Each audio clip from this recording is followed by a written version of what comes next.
Hello बच्चों, last lecture में हम लोगों ने cube root of unity, nth root of unity और डी मोरबस थ्योरम के बारे में पढ़ा था। ठीक है ना। देखिए nth रूट ऑफ यूनिटी में क्या होता है कि all nth roots of unity lies on unit circle,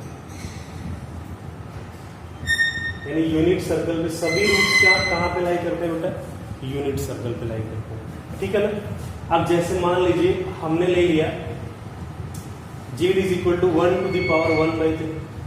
अब आप इसको देख के बोल सकते हैं कि ये क्यूब रूट ऑफ यूनिटी है। ठीक है ना। तो इसकी 3 रूट्स क्या क्या है? 1 ओमेगा और ओमेगा स्क्वायर, ये इसके तीनों रूट्स हैं। तो ये यूनिट सर्कल पे लाई करेंगे। ठीक है ना। तो यूनिट सर्कल क्या होता है? ऐसा सर्कल जिसका रेडियस क्या हो 1। ये आपका इमेजिनरी एक्सिस है, ये रियल एक्सिस है। तो इसके 3 रूट्स है, 1 ओमेगा और ओमेगा स्क्वायर। ये 1 हो गया आपका, ओमेगा सेकेंड क्वाड्रेंट में आएगा और ओमेगा स्क्वायर क्या है? थर्ड क्वाड्रेंट में आएगा। ठीक है ना। यहां से एक बात और देखने को मिलती है कि ओमेगा और ओमेगा स्क्वायर क्या है? Mirror image. ठीक है ना। क्यों? ऐसे देख लीजिए, omega equal to -1 plus √3i/2 होता है और ओमेगा स्क्वायर कितना होता है? -1 माइनस √3i/2। ठीक है ना। तो इसमें डिफरेंस कहां पे आ रहा है? देखिए एक्स एक्सिस के अबाउट इसका रिफ्लेक्शन हो रहा है। ठीक है ना। अब देखिए इसके बाद अगर एक और एग्जांपल हम लेते हैं, सपोज करिए हमने ले लिया z is equal to 1 to the power 1/3। ठीक है ना। ये 8th रूट ऑफ यूनिटी है, तो इसकी 8th रूट्स होंगे। तो सभी कहां पे लाई करेंगे बेटा? यूनिट सर्कल पे लाई करेंगे। ये आपका रियल एक्सिस, इमेजिनरी एक्सिस। तो ये देखिए ये कुछ इस तरह से बनेगा, 1 alpha, alpha square, alpha cube, alpha two the power 4, alpha two the power 5, alpha two the power 6 और अल्फा टू द पावर 6। ये 8 रूट्स हो गए ना, ये सभी सर्कल पे लाई करेंगे। ठीक है। तो यहां पे अगर देखें ना तो अल्फा टू द पावर 7 क्या है? Mirror image of alpha. ठीक है ना। और अल्फा टू द पावर 5 क्या है? अल्फा टू द पावर 5 जो है वो mirror image of alpha cube. Alpha two the power 5 क्या है? अल्फा क्यूब का मिरर इमेज। ठीक है ना। तो ये आपको इंफॉर्मेशन जो था वो nth रूट ऑफ यूनिटी के बारे में था। तो आपको इतना पता होना चाहिए कि nth रूट ऑफ यूनिटी हो, क्यूब रूट ऑफ यूनिटी हो, 8th रूट ऑफ यूनिटी हो, 7th रूट ऑफ यूनिटी हो, ये सभी रूट्स, इसके सभी रूट्स कहां पे लाई करते हैं? सर्कल पे लाई करते हैं। ठीक है। अब देखिए क्वेश्चन लेते हैं। जैसे बोला find the roots of i to the power 1/3। इसके रूट्स निकालना है। तो z इज इक्वल टू, अगर i है तो i को आप क्या लिख सकते हो?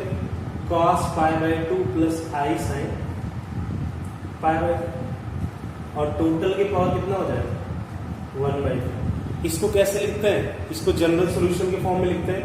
तो जनरल सॉल्यूशन कितना हो जाएगा? cos 2m π प्लस π/2 और plus i sin 2m π plus π/2 और टू दी पावर कितना हो गया बेटा? 1/3।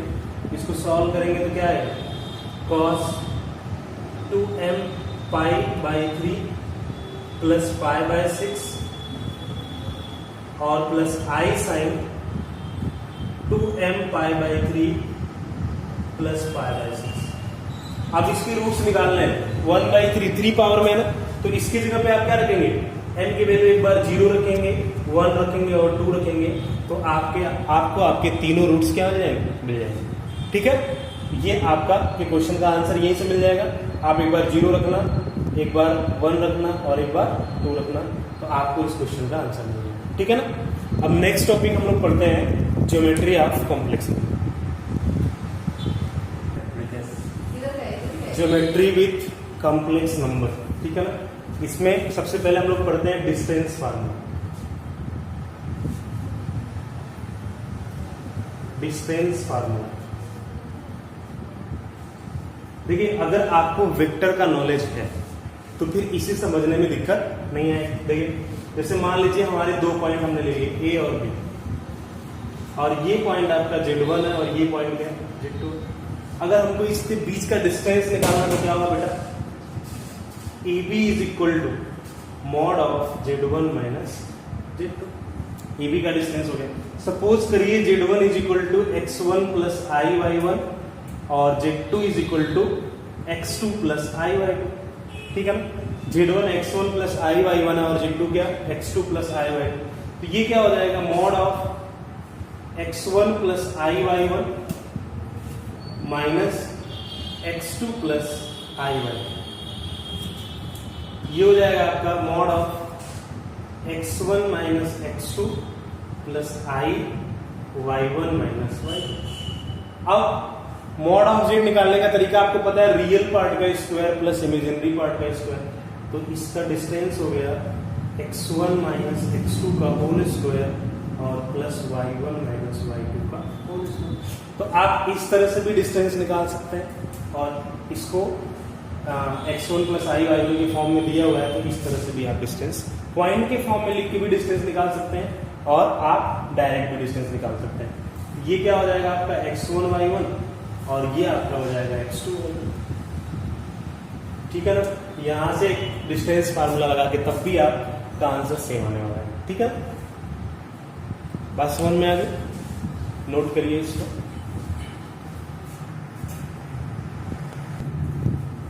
नेक्स्ट टॉपिक है बेटा हमारा सेक्शन फार्मूला। सेक्शन फार्मूला, अगर एक पॉइंट यहाँ पे A है और दूसरा पॉइंट B है, इसका पोजीशन वेक्टर Z1 दिया हुआ है और इसका पोजीशन वेक्टर Z2 दिया हुआ है। एक P पॉइंट है जिसका पोजीशन वेक्टर Z है और ये क्या करता है, इसको इंटरनली m/n के रेशियो में डिवाइड करता है। ठीक है, ये सारी चीजें पड़ी हुई है। ठीक है ना, तो आप Z इज इक्वल टू क्या निकालेंगे, mZ2 plus nZ1 upon m plus n। ठीक है ना, अगर यहां पे हम प्लस माइनस लगा दें तो क्या होगा, प्लस साइन अगर लेके सॉल्व करेंगे तो ये इंटरनल डिवीजन हो गया, इंटरनल डिवीजन हो गया। और अगर हम माइनस साइन लेके सॉल्व करते हैं तो ये एक्सटर्नल डिवीजन, इंटरनल डिवीजन और एक्सटर्नल डिवीजन। ठीक है ना, तो ये आपका क्या होता है, सेक्शन फार्मूला। ठीक है, लेकिन ठीक है, आपको समझ आ गया होगा।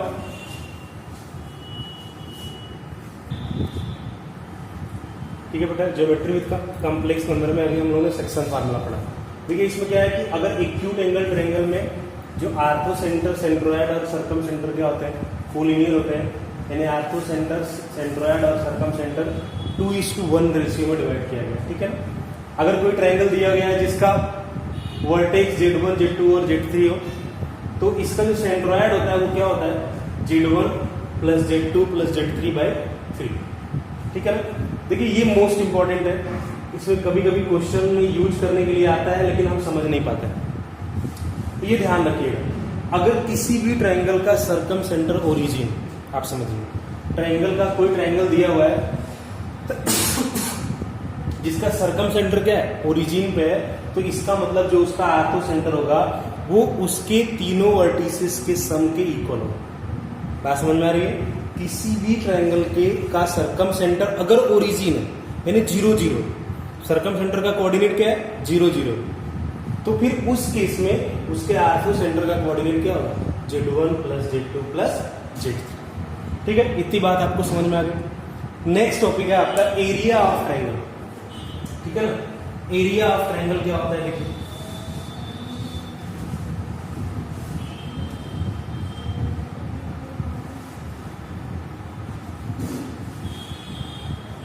एरिया ऑफ ट्रायंगल,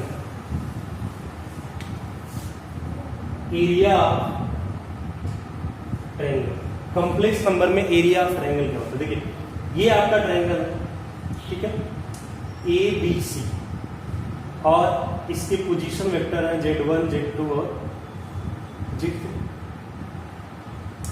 तो इसका एरिया क्या होता है, area is equal to I/4 और mod of Z1 Z1 bar, Z2 Z2 bar, Z3 Z3 बार और ये 1 बार। ठीक है ना, ये इसका एरिया होता है। एरिया क्या होता है, I/4 Z1 Z1 bar, Z2 Z2 बार, Z3 Z3 बार और 1। अगर आप मान लो कि Z1 is equal to x1 plus I1, Z2 is equal to x2 plus I1 और Z3 is equal to x3 plus I1। ठीक है ना, हम इससे ये प्रूव करते हैं कि अगर कोऑर्डिनेट में इसका एरिया जो आता है वो क्या इससे आ रहा है, तो देखिए I/4 यहाँ पे हमने लिख दिया और in bracket x1 plus I/1, तो Z1 बार कितना हो जाएगा, x1 माइनस I/1 और ये 1 हो गया आपका। फिर ये x2 plus I/2, x2 minus I/2, x3 plus I/3 और x3 माइनस I/3 ये दिया हुआ है। ठीक है ना, हम यहाँ पे क्या करते हैं, C1 की पोजीशन पे हम लिख देते हैं C1 प्लस C2। अगर आप C1 के पोजीशन पे C1 प्लस C2 लिखते हो तो क्या आएगा बेटा, I/4 डिटर्मिनेंट ऑफ, ये देखिए इन दोनों को ऐड करेंगे तो इमेजिनरी पार्ट तो कैंसिल हो जाएगा, ये आपका आ जाएगा 2x1 2x2 और 2x3 और ये आपका सेम रहेगा x1 minus I/1, x2 minus I/2, x3 minus I/2। ठीक है ना, ये आपका हो गया।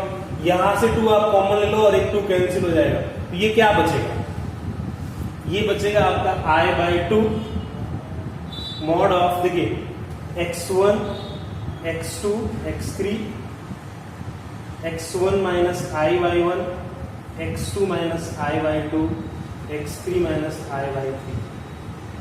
अब देखिए डिटर्मिनेंट की प्रॉपर्टी से हम इसको चाहे तो 2 ट्रायंगल में ब्रेक कर सकते हैं।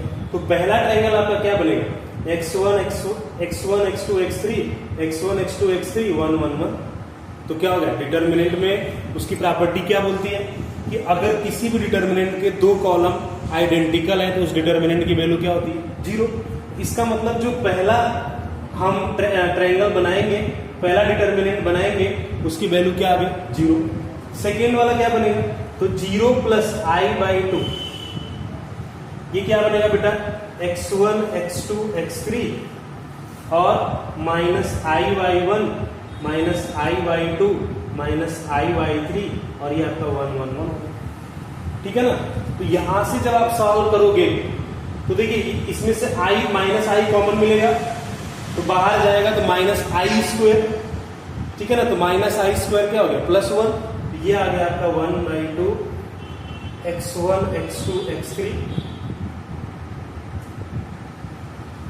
x1 x2 x3 y1 y2 y3 और 1 1। यही तो आपका एरिया होता है कोऑर्डिनेट में। ठीक है ना, तो आप इससे इसको भी प्रूव कर सकते हो। ठीक है, ये आपका एरिया ऑफ ट्रायंगल होगा।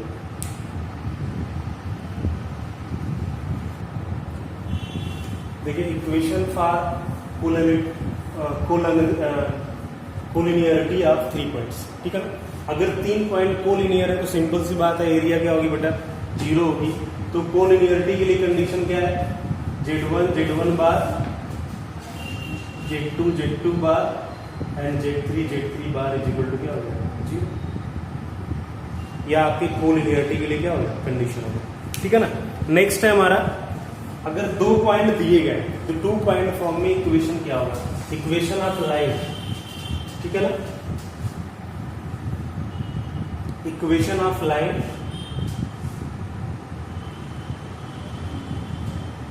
फॉर 2 गिवन पॉइंट्स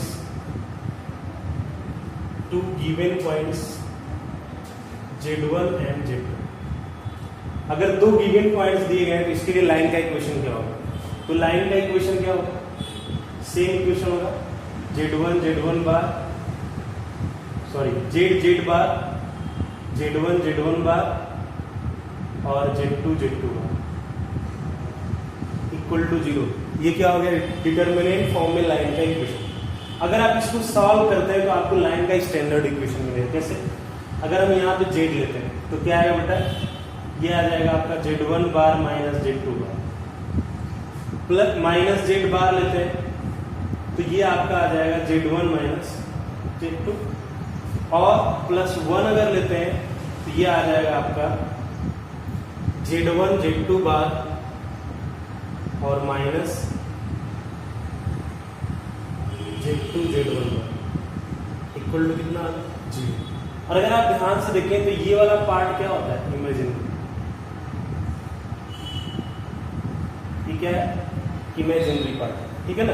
तो हम क्या करते हैं पूरे इक्वेशन में माइनस आई से मल्टीप्लाई कर देते हैं, तो क्या आ जाएगा जेड और ये माइनस आई Z1 बार माइनस Z2 बार और ये आ जाएगा जेड माइनस आई लगाएंगे तो ये क्या हो जाएगा प्लस, ये कितना हो जाएगा आई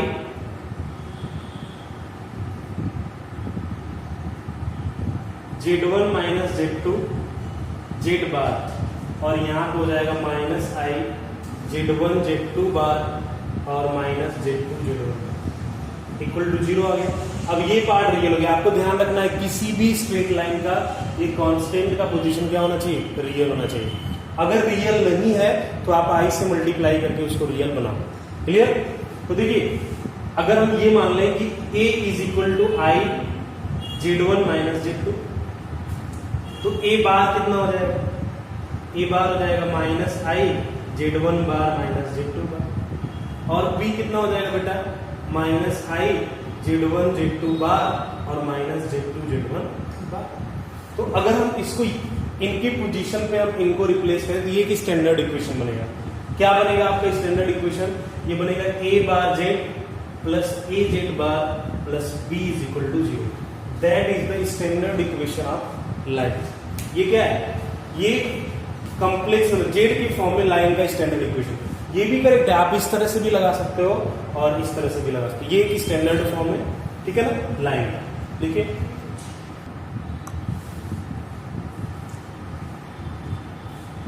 ठीक है बेटा। अगर मान लीजिए आपको स्लोप निकालना है तो स्लोप ऑफ लाइन क्या होता है, minus times imaginary part of A upon real part of A. ये क्या हो गया, लाइन का स्लोप आ गया। कोई लाइन गिवन है और उसका स्लोप निकालना है तो आप ए का इमेजिनरी पार्ट और अपॉन रियल पार्ट कर देंगे। ठीक है, ठीक है। ये अगर हमको 2 पॉइंट गिवन है तो ये एक तरीका हो गया। ठीक है ना। अच्छा, अगर पैरामीट्रिक फॉर्म में लाइन का इक्वेशन लिखना है तो आप कैसे लिखें, लाइन का इक्वेशन अगर पैरामीट्रिक फॉर्म में लिखना है तो आप कैसे लिखें। देखिए पैरामीट्रिक फॉर्म में लिखना है, पैरामीट्रिक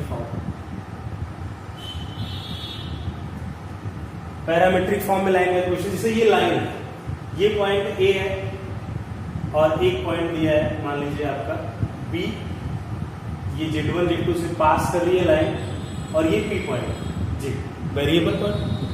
ठीक है, तो अब हमें इसका इक्वेशन निकालना है। तो आप देखिए यहां से अगर हम आर्गुमेंट निकालते हैं, argument of Z minus Z1 ये आर्गुमेंट और हमने क्या किया divided by argument of Z2 minus Z1। तो क्या होगा बेटा, सिंपल सी बात है कि जो Z माइनस Z1 का आर्गुमेंट होगा वही Z2 माइनस Z1 का आर्गुमेंट होगा, क्योंकि एक ही लाइन है ना। तो एंगल तो सेम बनाएंगे रियल एक्सिस से, तो रियल एक्सिस से सेम बनाएंगे तो इन दोनों के अपॉन के ये आपने आर्गुमेंट की प्रॉपर्टी में पढ़ा हुआ है क्या, कि argument of Z1 minus argument of Z2 is equal to argument of Z1 upon Z2। ठीक है ना, ये आपने पढ़ा हुआ है प्रॉपर्टी। तो हमने इसको डायरेक्ट लिख दिया कि argument of Z minus Z1 minus argument of Z2 minus Z1 is equal to 0। तो हमने इसको क्या कर दिया, इसको Z1 बाई Z2 के फॉर्म में कन्वर्ट कर दिया। अब आप फिर प्रॉपर्टी पे, तो किसी भी आर्गुमेंट के 0 होने का मतलब क्या होगा, आर्गुमेंट 0 होगा या पाई होगा, ऐसा बोल सकते 0 या पाई होगा। इसका मतलब कि ये वाला जो पार्ट है ये क्या होगा, रियल होगा। यानी आप ये बोल सकते हो कि upon Z2 minus Z1 is real. बोलो भाई, रियल होगा ना। तो जब ये रियल होगा तो उस केस में क्या होगा बेटा, Z minus Z1 upon Z2 minus Z1 is equal to कितना हो जाएगा आपका Z बार माइनस Z1 बार और अपॉन Z2 बार माइनस Z1 बार। यानी ये भी एक इक्वेशन है, also equation of straight line. ये भी एक स्ट्रेट लाइन का क्या है, इक्वेशन, ठीक है ना। इक्वेशन को आप इस फॉर्म में भी लिख सकते हो, ठीक है ना, लेकिन चूंकि हम पैरामीट्रिक फॉर्म निकाल रहे हैं तो पैरामीट्रिक फॉर्म कैसे निकालेंगे, ये रियल पार्ट है तो रियल हम क्या मान लेते हैं बेटा, लैम्डा मान लेते हैं। तो जब रियल हम लैम्डा मान लेंगे तो उस केस में क्या होगा, ये इधर आ जाएगी। अगर इस केस में देखेंगे तो z minus z1 upon z2 minus z1 is equal to कितना हो गया, लैम्डा, यानी कि z minus z1 is equal to lambda times z2 minus z1। तो यहां से z इज इक्वल टू क्या हो गया बेटा, z is equal to z1 और plus lambda times z2 minus z1।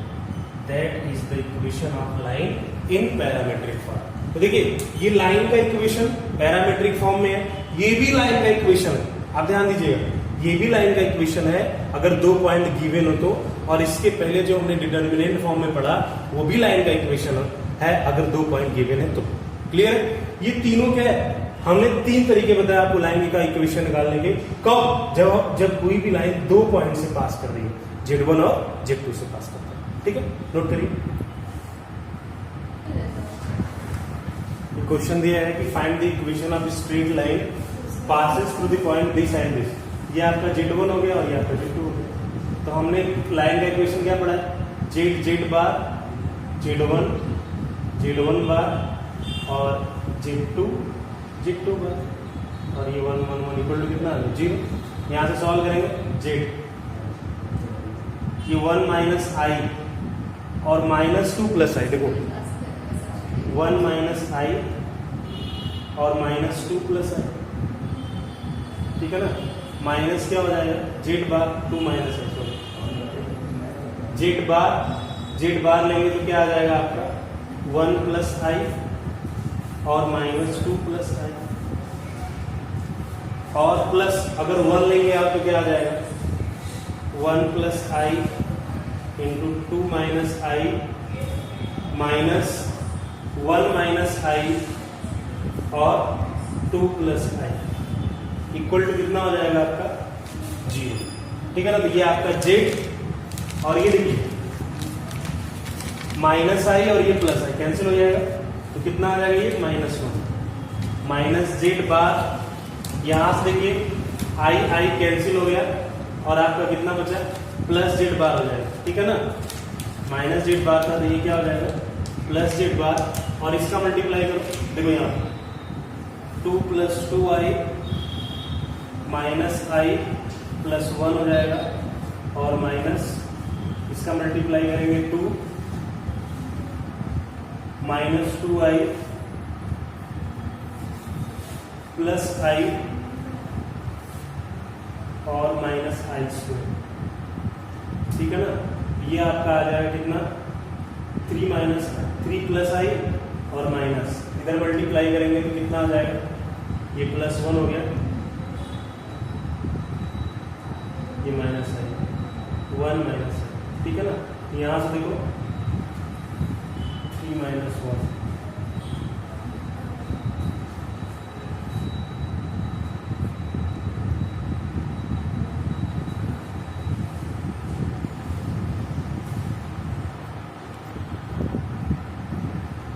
Plus 1 यहाँ पे 3 माइनस आई, 3 से 3 कैंसिल हो गया और 2 आई, तो z ये -1 आ गया z बार, और फिर आपका आ गया +2 आई इक्वल टू 0। देखिए यहाँ पे इमेजिनरी पार्ट आ गया, मैंने आपसे क्या बोला था, जब इमेजिनरी पार्ट आएगा तो हम आई से मल्टीप्लाई करेंगे, तो आई से मल्टीप्लाई करेंगे तो -iz plus i z bar और +2 i square equal to 0, -iz और -2 equal to 0। This is your required line, ठीक है ना। ये क्या आ गया लाइन का इक्वेशन ऑफ लाइन, ठीक है ना। ये आपका लाइन का बहुत आसान है, 2 पॉइंट दिया हुआ है डिटरमिनेंट फॉर्म में लिखे और इसको सॉल्व कर लीजिए, ठीक है ना। ये आपका z है, नोट कर लीजिए, distance of a given point from a given, ये एक लाइन है और हमने यहाँ पे एक पॉइंट P लिया हुआ है, ठीक है ना, जिसका कोऑर्डिनेट z1। अब देखिए लाइन का इक्वेशन क्या है, a bar z plus a z bar plus b equal to 0। हमें ये पॉइंट P है और Q, पी क्यू का डिस्टेंस निकालना है। तो पी क्यू का डिस्टेंस निकालते हैं कैसे, जेड की पोजीशन पे Z1 रखो, तो A bar Z plus A Z1 bar, A bar Z1 plus A Z1 bar plus B upon 2 times mod of A, that is the required answer. ठीक है ना, ये आपका आंसर है। ठीक है, आप इसको नोट कर सकते हैं। Find perpendicular distance of the point 3 - 4i from the line this.